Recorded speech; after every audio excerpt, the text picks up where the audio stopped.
ஆங்கிலேயர்கள் இங்க இருக்கிறப்போ மலைப்பாங்கான பகுதிகள்ல எல்லாம் அவங்க தேயிலை பயிர் செய்ய தொடங்கினாங்க.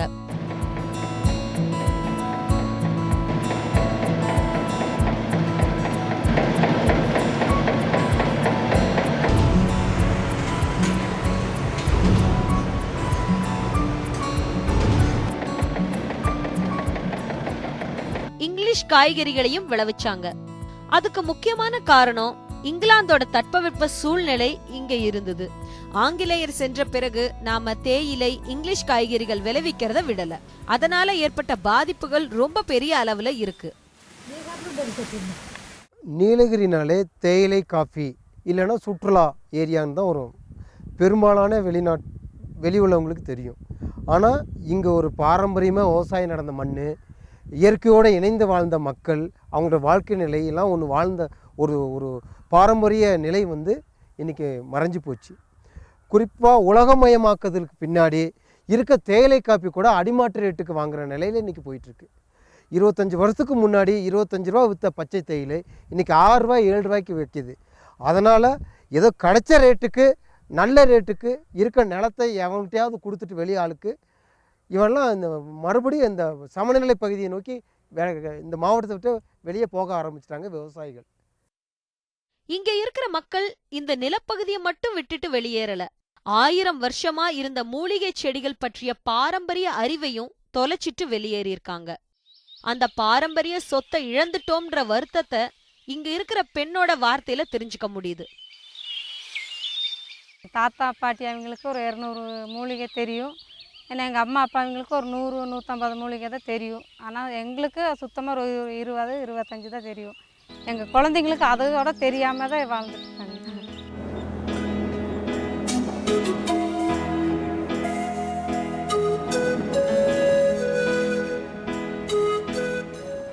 சுற்றுலா பயணிகளை ஈர்ப்பதில் இந்தியாவில் முக்கியமான மலைப்பகுதிகளில் நீலகிரியும் ஒன்று. தமிழ்நாட்டுக்கு சுற்றுலாத்துறை மூலமா அதிக வருமானம் தரக்கூடிய பகுதியாவும் நீலகிரி மலை இருக்கு. ஒவ்வொரு வருஷமும் கிட்டத்தட்ட 20 லட்சம் பேர் நீலகிரியோட அழகையும் அதன் வசந்தமான காட்சிகளையும் பார்க்க வர்றாங்க. அதுக்கு காரணம் நீலகிரி பகுதியில் இருக்கிற அழகும் இங்க இருக்கிற சூழலும் தான். மிக முக்கியமான சுற்றுலா தலமா நீலகிரி இருந்தாலும் இங்க இருக்கிற உள்ளூர் வாசிகளோட நிலைமை ரொம்ப மோசமா இருக்கு. அதை கேட்கிறப்போ ரொம்ப ஆச்சரியமாவும் இருக்கு. நிறைய குடிக்கக்கூடிய தண்ணீர் ரொம்ப பேசிக்கான வாட்டர் ப்ரொவைட் பண்ணக்கூடியதுக்கு ரொம்ப கஷ்டமாக இருக்குது. இன்றைக்கி கூட பார்த்தீங்கன்னா இப்போ தண்ணிக்கான போராட்டங்கள் நீலகிரி மாவட்டத்தில் இருக்கக்கூடிய பல்வேறு பகுதியில் குடிக்கிறதுக்கு தண்ணி இல்லைன்னு சொல்லி சின்ன சின்ன கிராமங்களில் கூட போராடக்கூடிய சூழ்நிலை இருக்குது. பல கிராமங்களில் தண்ணீருக்காக ஊற்றை நம்பி தான் வாழ்ந்துட்டு இருக்காங்க.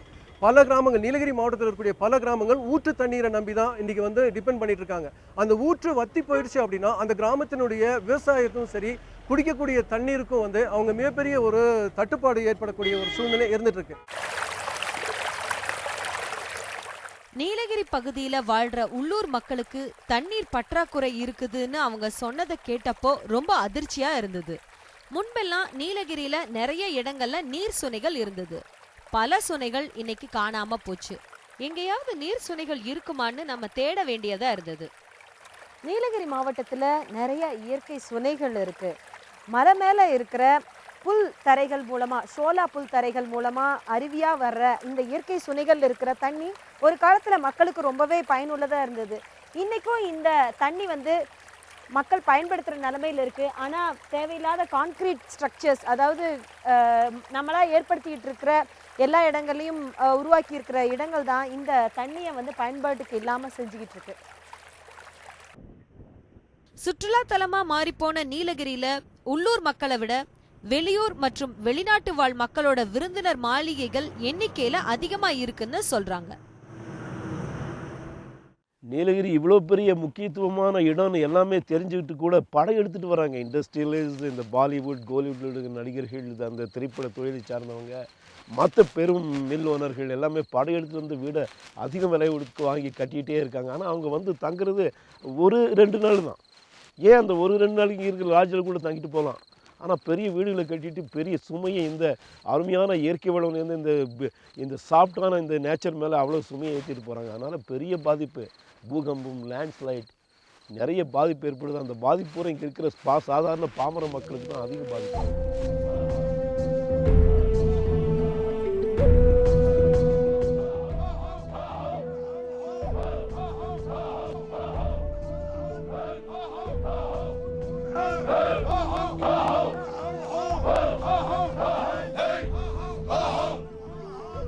சுற்றுலா பகுதிகளுக்கே இருக்கக்கூடிய முக்கியமான பிரச்சனை என்னன்னா, பயணிகளை ஈர்ப்பதற்காக நவீனமயமாக்கலை நோக்கி அந்த பகுதிகள் நகர வேண்டி இருக்கும். ஆனா அதுல நாம கவனிக்காம போற விஷயம் என்னன்னா, அந்த பகுதியில வாழ்ற மக்களோட தொன்மையான பழக்கம் அழிஞ்சு போறதுதான். இங்கே முன்னாடி இருக்கிற மவுண்டன் பேர் வந்துட்டு ஊதில் இந்துட்டுன்னு சொல்லுவோம். அப்போது அந்த பூசாரி கோவில் சாத்தி வழிபடும்போது ஊதில் இந்துட்டுன்னு சொல்லுவார். அவர் வார்த்தையில் சொல்ல சொல்ல இந்த மலைக்கு வந்து என்ன சொல்கிற இயற்கைக்கு தன்மை ஜாஸ்தி ஆகுது. ஒரு மரத்து பேராகட்டும், மலை பேராகட்டும். அந்த மாதிரி மலையில் இப்போ எங்களுடைய லேண்ட் இல்லாதனால ஒரு பில்டிங் கன்ஸ்ட்ரக்ஷன் பண்ணிட்டாங்க.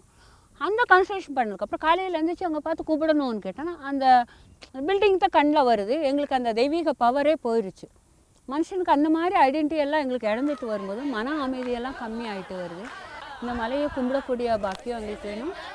டூரிஸ்ட் எல்லாம் ஜாஸ்தி வர வர வர எதுக்காக டோடா மக்களே பார்க்குறாங்கன்னு பார்த்தோன்னா, நாங்கள் இயற்கை பாதுகாத்து வரும்போது எந்த மனுஷனுக்குமே இந்த ஊட்டியில் பார்த்தோன்னா இந்த இடம் நாங்கள் இப்போ இருக்கிற இடத்துல வாக்கிங் வராங்க. ஆஃபீஸர் எல்லாருமே யார் யார் நோயாளியோ இந்த இடத்துல வாக்கிங் வராங்க. இயற்கை பார்த்தா அவங்களுக்கு அமைதியாக இருக்குன்றாங்க.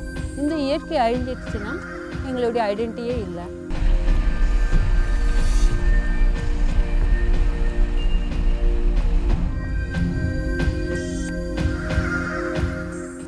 கிட்டத்தட்ட ஒவ்வொரு வருஷமும் பல லட்சம் பயணிகள் வரக்கூடிய பகுதியா நீலகிரி இருக்கிறதுனால நிறைய கட்டிடங்கள் கட்டுவதற்கான தேவை இங்க ஏற்படுது.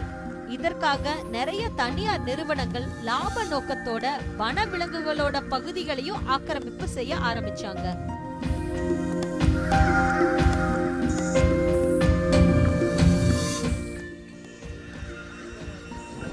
இப்போ நான் ஒரு காட்டு யானை கூட்டத்தை தான் நான் படம் எடுத்தேன். இங்கே இருக்கிற மக்களுக்கு தினமும் காட்டு எருமை, யானை இது போன்ற கூட்டமாக வனவிலங்குகள் வர்றது அப்படின்றது தினமும் நடக்கிற ஒரு சம்பவம் ஆயிட்டு இருக்கு. அதை விட பள்ளிக்கூடம் போகிற குழந்தைகளுக்கு இது ரொம்ப பெரிய ஒரு சிக்கலாகவும் பார்க்கப்படுது.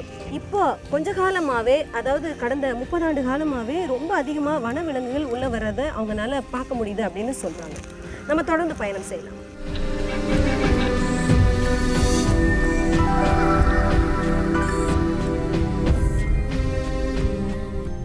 பல சலுகைகளை அரசு அள்ளி தந்தாலும் இங்க இருக்கிற குழந்தைகளுக்கு பள்ளிக்கூடம் போறதுங்கிறது பெரிய சவால் தான். யானைலாம் வர்றப்போ ஒரு பசங்க வந்து 2-3 கிலோமீட்டர் தள்ளி ஸ்கூலுக்கு வந்துட்டு இருக்காங்க. அவங்க வர வழியில் வந்து யானை, காட்டெருமை, அந்த கலாட்டம் இருக்குது. அப்புறம் வந்து அதனால் பசங்க ஸ்கூல் வராமல் நின்றுடுறாங்க.